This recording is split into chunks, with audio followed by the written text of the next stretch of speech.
Queridos hermanos, reciban todos ustedes un cordial saludo en este día. Esperamos que todos se encuentren muy bien en sus casas, disfrutando al Señor, disfrutando de su familia. Nuevamente damos gracias al Señor por esta oportunidad que nos da de compartir su palabra. En esta oportunidad vamos a compartir el mensaje número 1 de la semana número 5.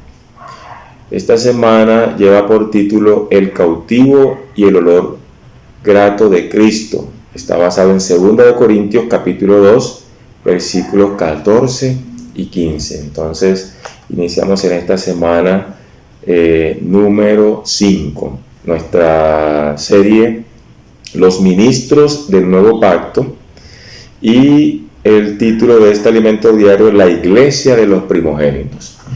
Bueno, hermanos, vamos a leer entonces 2 Corintios capítulo 2, versículos del 12 al 14.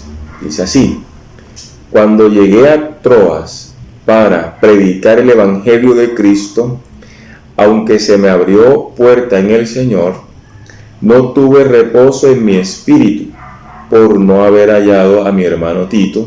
Así, despidiéndome de ellos, partí para Macedonia.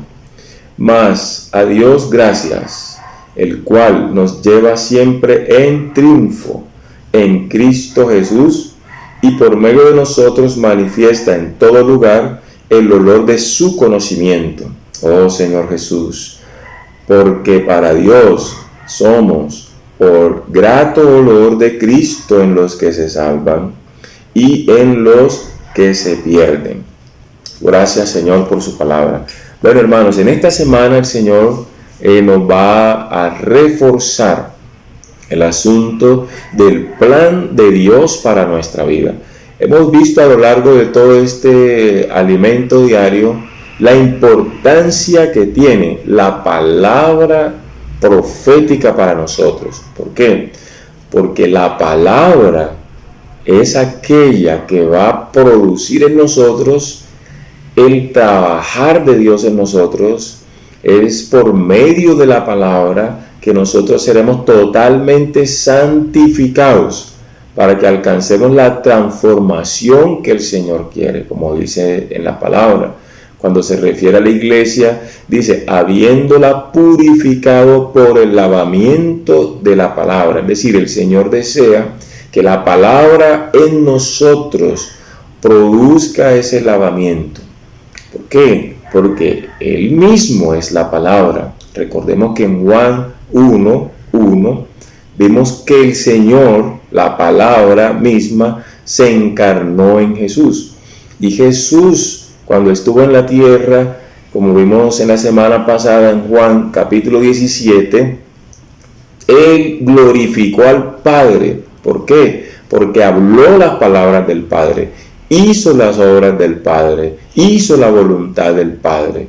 Entonces, es lo mismo que el Señor desea para nosotros, que seamos glorificados. Pero necesitamos hacer la palabra, hacer la obra de Dios, vivir la palabra de Dios, no tener nuestra propia palabra, sino tener una fe sincera, como vimos en 2 Corintios, una fe sincera, una fe sencilla hacia la palabra de Dios, creyendo en la palabra de Dios, practicando la palabra de Dios, para que así podamos ser llevados hacia la gloria. Ese es el proceso que Dios quiere hacer en nosotros, llevarnos a la gloria, es decir, glorificarnos es unirnos totalmente a Dios, ser unidos al Padre, aleluya. Entonces, gracias al Señor, porque Jesús mismo era la palabra, pero luego el mismo Jesús dijo que la palabra también es el Espíritu. Entonces, hoy nosotros tenemos el Espíritu y la palabra. Hermano, de pronto no alcanzamos a imaginar lo importante que es la palabra profética en este tiempo. Pero gracias al Señor que nos está abriendo nuestros ojos y dándonos un espíritu de sabiduría y de revelación cada día, para que nosotros comprendamos lo importante que es la palabra, valoremos esta palabra y por medio de ella sembrándose en nosotros como esa semilla de vida, produzca en nuestro interior ese fruto que Dios quiere que produzca en nuestro vivir. Por eso estamos viendo que el Señor quiere ministros, pero los ministros deben vivir bajo el ministerio del nuevo pacto. No solamente ministros competentes, sí, sino también que vivamos en el ministerio. ¿Y cómo se vive en el ministerio?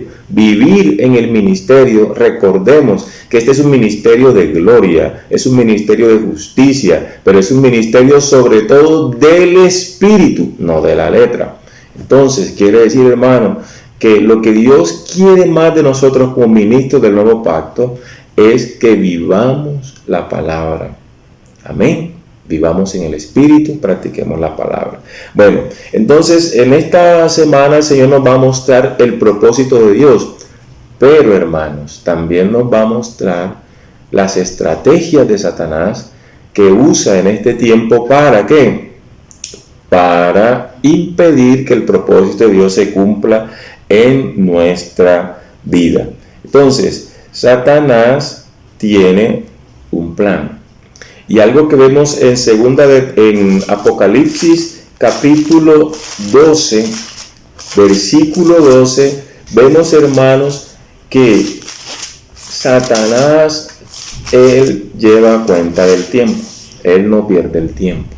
Él usa el tiempo para dañar, para destruir. Lo que dice Apocalipsis 12:12. Por lo cual alegraos cielos y los que moráis en ellos. Pero hay de los moradores de la tierra y del mar, porque el diablo ha descendido a vosotros con gran ira, sabiendo que tiene poco tiempo. Sabemos que este párrafo aquí está enmarcado en los 3 años y medio de la gran tribulación, cuando el diablo ya no tiene efecto en los cielos, sino que es lanzado a la tierra. Y él aquí dice que le queda poco tiempo. ¿Qué quiere decir? Que el tiempo, lleva cuenta del tiempo. ¿Para qué? Para impedir que nosotros, hermanos, alcancemos el propósito de Dios. Por eso nosotros también debemos valorar el tiempo, ¿verdad? No podemos perder el tiempo, como dice en Efesios, que nosotros debemos vivir como sabios, como entendidos, no como necios, aprovechando bien el tiempo, porque nuestro enemigo, hermano, mire que él aquí nos muestra Apocalipsis, que él valora mucho el tiempo, ¿cierto?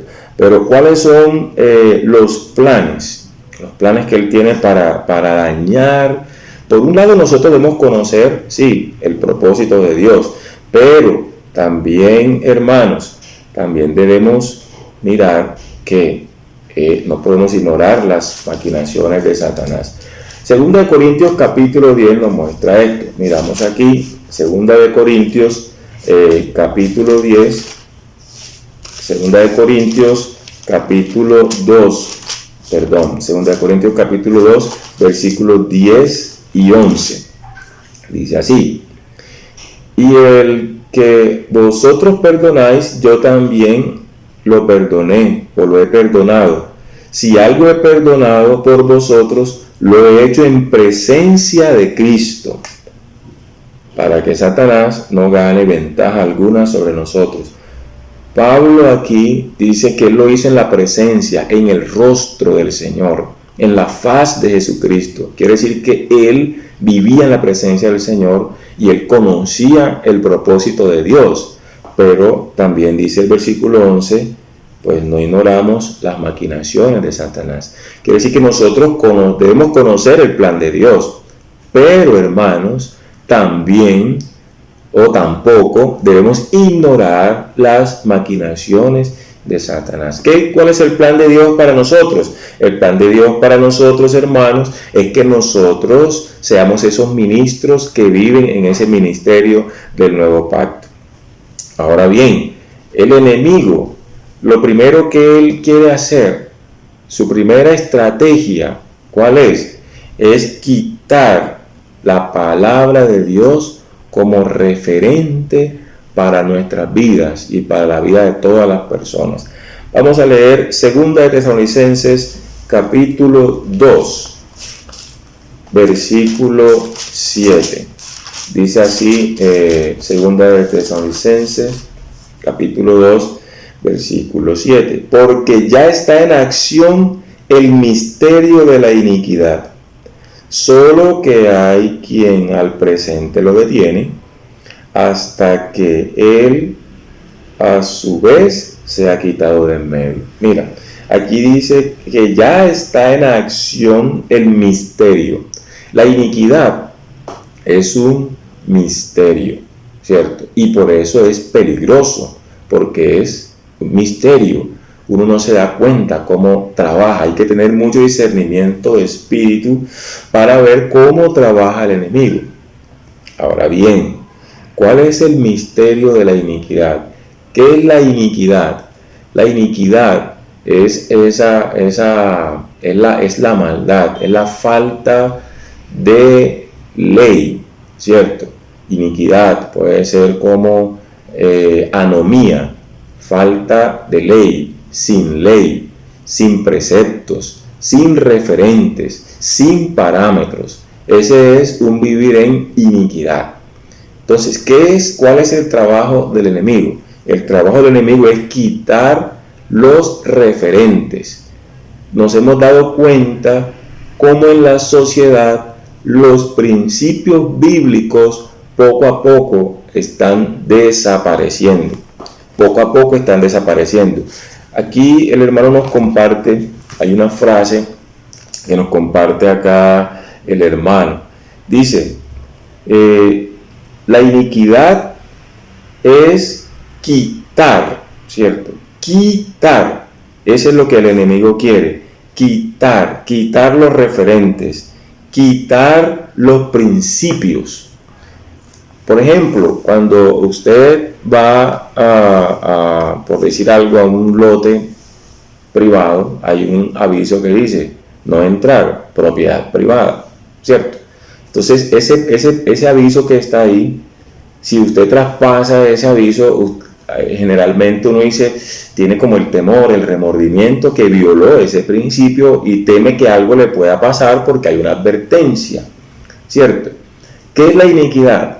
La iniquidad es quitar ese aviso para que usted traspase el límite y no sienta nada, no sienta ningún remordimiento. Hoy en día, como decía anteriormente, la palabra de Dios, el objetivo del enemigo es quitar como referente la palabra de Dios en la sociedad. Tanto así que ya la Biblia no cobra importancia para los principios morales, para los principios sociales, para la vida conyugal. Por ejemplo, la palabra de Dios dice que no debemos fornicar, porque el que fornica contra su propio cuerpo peca, ¿cierto? Y el cuerpo es templo del Espíritu Santo, pero hoy en día ese principio se tiene como si nada. La gente dice, no pasa nada, lo puedes hacer y no pasa nada. Ese es un ejemplo de muchos cómo la palabra de Dios está siendo quitada como referente de la vida de las personas. Entonces, esa es una de las estrategias del enemigo, ¿cierto? Pero hermanos, la Biblia, el Señor, la palabra, la Biblia no fue escrita enseguida en un solo año, sino a lo largo de todo el tiempo. Quiere decir que en cada era el Señor tiene un hablar específico y las personas debían seguirse por ese hablar específico de esa era. Hoy el Señor tiene un hablar, su palabra profética. Y el trabajo del enemigo es hacer que nosotros no prestemos atención a la palabra profética. Pero hermanos, no podemos ignorar sus maquinaciones. Nosotros debemos ser aquellos que valoran la palabra. Debemos ser aquellos que honran la palabra profética. Mateo 24:12 dice, y por haberse multiplicado la maldad, la iniquidad, el amor de muchos se enfriará. Hermanos, ¿se ha enfriado el amor nuestro por la palabra? Nosotros somos aquellos que leemos la palabra de Dios, somos aquellos que buscamos en oración al Señor, somos aquellos que leemos alimento diario, que valoramos la palabra? Debemos ser esas personas, hermanos. Si nuestra respuesta es no, hoy debemos arrepentirnos delante del Señor. Hoy nosotros debemos ir de manera sincera y sencilla delante del Señor y valorar la palabra. Ahora bien, la segunda estrategia del enemigo, ¿cuál es? La segunda estrategia es neutralizar el espíritu que está en nosotros. Es decir, impedir que usted y yo ejercitemos el espíritu. Nosotros sabemos que el Espíritu de Dios está en nuestro espíritu. Y la palabra nos dice, un versículo que repetimos y repetimos, donde está el Espíritu del Señor, ahí hay libertad. Entonces, en nosotros está el Espíritu, pero nosotros debemos ejercitar el Espíritu, usar el Espíritu. El Espíritu está 7 veces intensificado. Tal vez nosotros no hemos descubierto el poder del Espíritu que está en nosotros. Hace unos días colocábamos un ejemplo en una comunión de jóvenes y decíamos, es como cuando usted se acostumbra a andar en un carro de bajo cilindraje, un carro que tenga un motor 1000 centímetros cúbicos. Usted se acostumbra a andar a 50, 60 kilómetros por hora. Pero un día le dan un carro que tiene 700 caballos de potencia, un auto de carreras, ¿cierto? Que puede desarrollar 350 kilómetros por hora, ¿verdad? Y usted ya se acostumbró a andar a 60. Cuando está en ese automóvil de gran potencia, de gran caballaje, ¿cierto? ¿Qué hace usted si está en la pista? No va a andar solo a 50, 60 kilómetros por hora. No está aprovechando el potencial de lo que tiene ahora. De la misma manera, nosotros tenemos el espíritu 7 veces intensificado, pero muchas veces no pasamos de primera. Andamos como si no tuviésemos nada. Pero es hora que nosotros comencemos a liberar nuestro espíritu, a ejercitar nuestro espíritu, porque el enemigo quiere, hermanos, que no usemos nuestro espíritu. Mira lo que dice entonces, leemos Primera de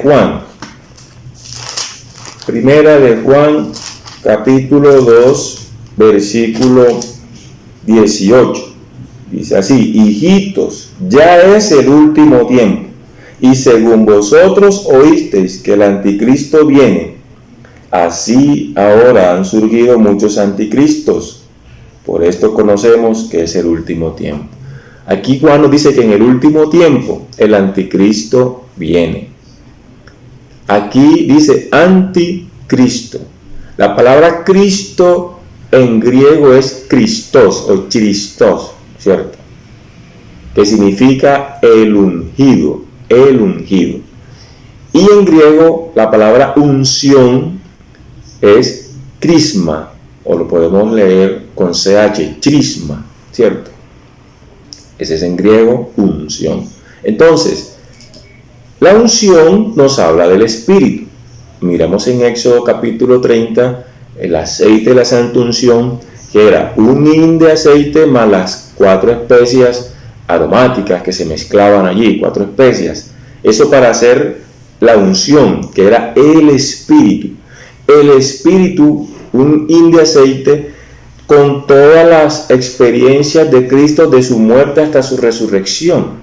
Es decir, el Espíritu, como dice en Juan 7, el Espíritu, esa es la unción que nosotros tenemos, como dice el versículo 27 de 1 de Juan 2. Pero la unción, aquí es el crisma, la unción que nosotros recibimos permanece en vosotros. La unción es el Espíritu, es el Espíritu completo que mora en nosotros. Amén. Ese Espíritu que vino a existir cuando Jesucristo fue glorificado. Amén.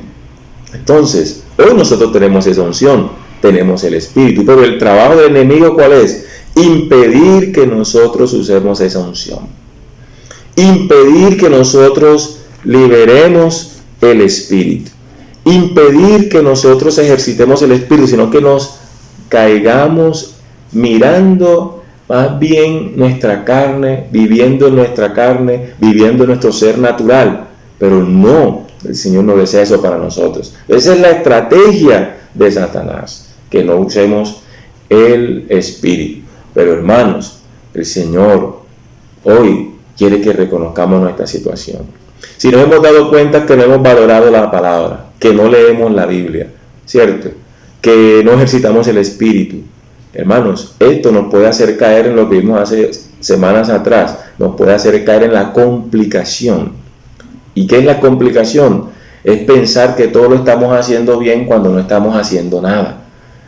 Vamos al Señor como si leyéramos la Biblia y resulta que no la estamos leyendo. Aparentamos orar cuando no estamos orando. Aparentamos hacer la obra del Señor cuando estamos haciendo nuestra propia obra. Entonces, ejercitar el Espíritu es ir al Señor como vimos y desnudarnos delante del Señor, sin hojas de higuera, sin nuestras propias verdades, sino ir delante del Señor y decir: Señor, reconozco que no estoy amando tu palabra, reconozco que mi oración ha bajado, reconozco que hay días que paso sin una comunión íntima contigo. Por eso, Señor, hoy reconozco que te necesito y me vuelvo a ti.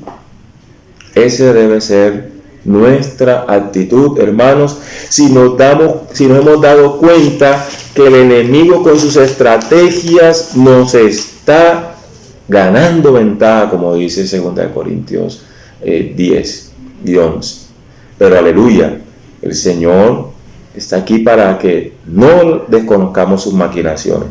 Ahora bien, el Señor, la tercera estrategia que se nos quiere mostrar del enemigo es que Él quiere hacer que nosotros no tengamos comunión con Dios. Él quiere a toda costa, hermanos, que nosotros no tengamos comunión con Dios. Él quiere derribar nuestro altar.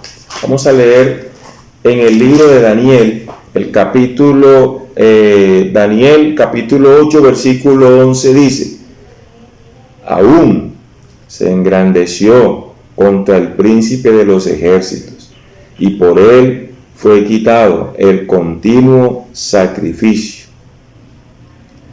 y el lugar de su santuario fue echado por fuera. Miren, fue quitado el continuo sacrificio. Aquí este continuo sacrificio nos habla de la oración.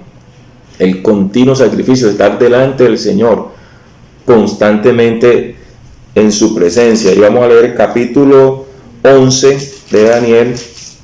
Daniel 11, el versículo 31. Dice: y se levantarán de su parte tropas que profanarán el santuario y la fortaleza, y quitarán el continuo sacrificio. Mira que el objetivo del anticristo, hermanos, es quitar los sacrificios. Es decir, que nosotros perdamos la comunión con Dios, que no valoremos la comunión con Dios.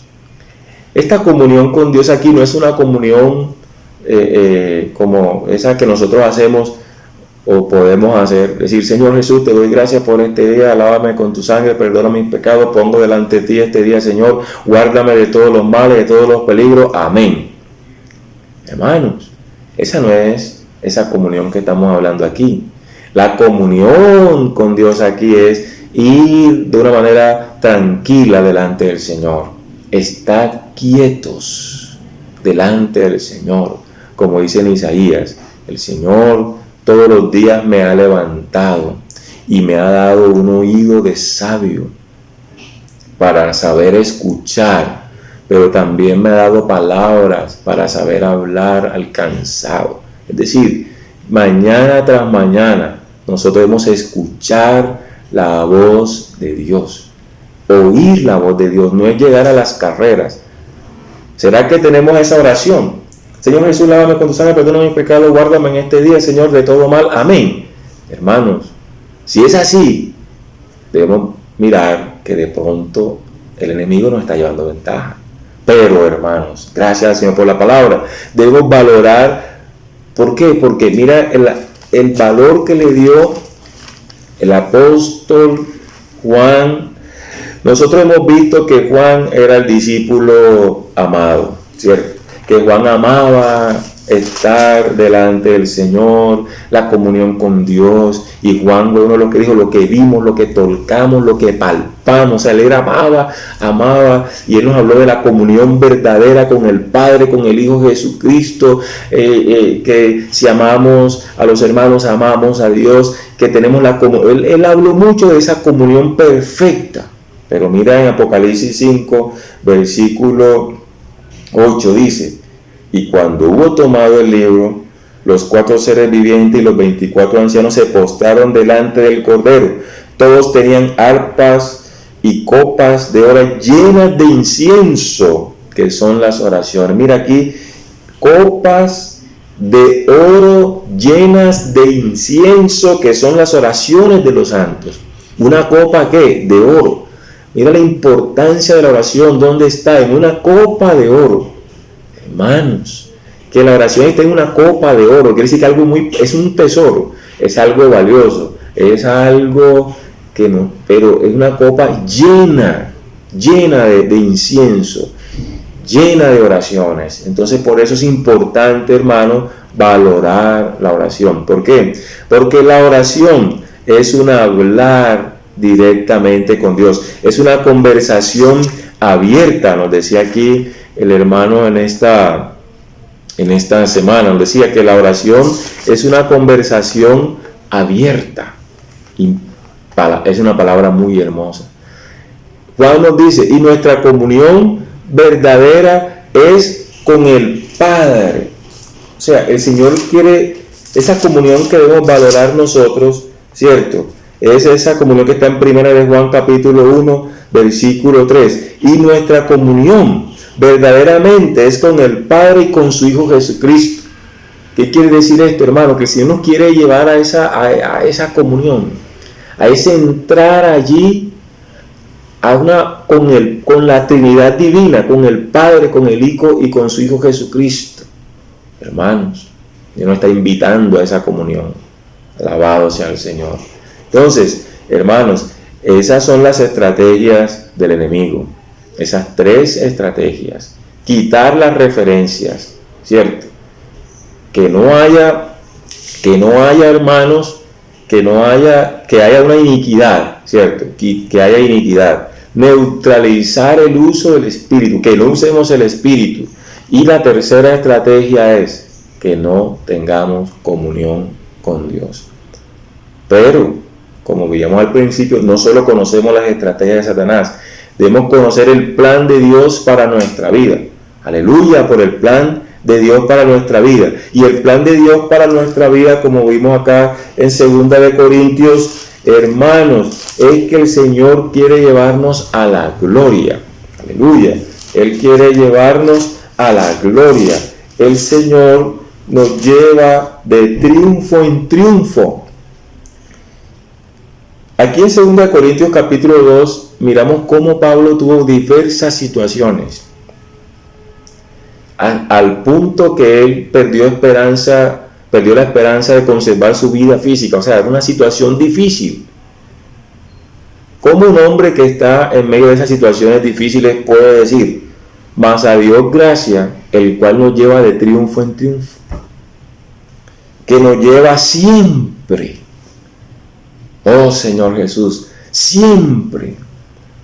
Hermano, cualquier situación que nosotros estemos viviendo, debemos mirar que en esa situación el Señor nos va a llevar siempre en triunfo. Estamos viviendo una pandemia, un aislamiento. Aquí vamos a ver el triunfo de Cristo en nuestras vidas. Pero nosotros no podemos, hermanos, quedarnos mirando la derrota. Debemos mirar que el Señor nos lleva siempre de triunfo en triunfo. El plan de Dios para nosotros es que declaremos el poder de Dios en nuestra vida. Muchas veces nosotros quedamos declarando lo difícil que es vivir en el Espíritu. Hermano, es muy difícil vivir en el Espíritu. Hermano, es que yo soy débil. hermano, es que la carne es más fuerte que yo. Hermano, es que usted sabe que el mundo, o como le compartí a los jóvenes este sábado, hermano, usted sabe que nosotros somos jóvenes y los jóvenes somos débiles y nos enredamos. No, hermanos. No podemos vivir declarando el poder de las tinieblas sobre nosotros. Tenemos que declarar el triunfo del Señor sobre nosotros. Y el triunfo del Señor sobre el enemigo. Porque Satanás no es un enemigo difícil de vencer. Mira lo que dice Apocalipsis capítulo 10. Apocalipsis 12, 10. Entonces oí una gran voz en el cielo que decía: ahora ha venido la salvación, aleluya. Ahora ha venido el poder, aleluya. Ahora ha venido el reino de nuestro Dios, amén. Ahora ha venido la autoridad de su Cristo, porque ha sido lanzado fuera el acusador de nuestros hermanos, el que los acusaba delante de nuestro Dios día y noche. Y ellos, ¿quiénes son ellos? Los hermanos, le han vencido por medio de la sangre, por medio de la palabra y por medio del testimonio. Hermanos, ellos le han vencido. ¿Qué quiere decir esto? Que nosotros también podemos vencer. Aleluya, podemos vencer. Que vino el pecado, sí, que vino la muerte, que vino la debilidad, sí, pero no podemos declarar eso para nuestra vida. Cuán débil soy, cuán frágil soy, cuán flaco soy, que no puedo, que hermano, que por muchos años sigo siendo el mismo, que esto, que aquello, hermano. No, hermanos, ellos le han vencido por medio de ¿qué? De la sangre del Cordero. Primera de Juan nos dice que si andamos en luz como Él está en luz, tenemos comunión unos con otros y la sangre de Jesucristo nos limpia de todo pecado. ¿Qué quiere decir? Que la sangre la obtenemos en la comunión con Dios. Es teniendo comunión con Dios que podemos vencer a Satanás. Dice, ellos la han vencido por la palabra del testimonio. Miramos que la estrategia del enemigo es quitar la palabra como referencia, pero si nosotros mantenemos el amor por la palabra, podemos vencer al enemigo. Y dice, y menospreciaron sus vidas hasta la muerte. Es decir, negaron su vida del alma, usaron su espíritu. Entonces, estas tres herramientas para vencer aquí a Satanás nos muestran que son las tres herramientas para vencer las tres estrategias de Satanás. Aleluya. Y con esto, dice aquí, ellos le han vencido. Hermanos, entonces miremos aquí que el Señor quiere que nosotros también seamos esos vencedores. Aleluya. Que nosotros seamos aquellos vencedores. Que nosotros seamos aquellos que creen la palabra de Dios para nosotros. Que aplicamos la palabra con fe. Que aplicamos la palabra en nuestras vidas, que declaramos la palabra para nosotros. Entonces, alabado sea el Señor. En esta primera parte, hermanos, hemos visto lo importante que es que estemos enfocados hacia donde el Señor nos quiere llevar. Que Él nos quiere llevar de triunfo en triunfo. Él quiere manifestar el olor de su victoria en nosotros. Y que Él quiere llevarnos allá a la gloria, insertarnos en el Padre, y que para eso nos ha dado su palabra, aleluya, la palabra profética. Pero no ignoramos las maquinaciones de Satanás, hermanos, no las ignoramos, porque si no Él nos gana ventaja. Pero aleluya, que tenemos tres herramientas para vencer las tres estrategias del enemigo, y es Apocalipsis 12, y ellos le han vencido por medio de ¿qué? De la sangre del Cordero, por la palabra del testimonio y menospreciar la vida del alma. Alabado sea el Señor. Hermanos, que a partir de esta palabra podamos nosotros cada día ganar esta experiencia con el Señor y que podamos nosotros practicar estas herramientas maravillosas para que un día nuestro nombre esté escrito allí también como aquellos que pudieron vencer todas las estrategias de Satanás.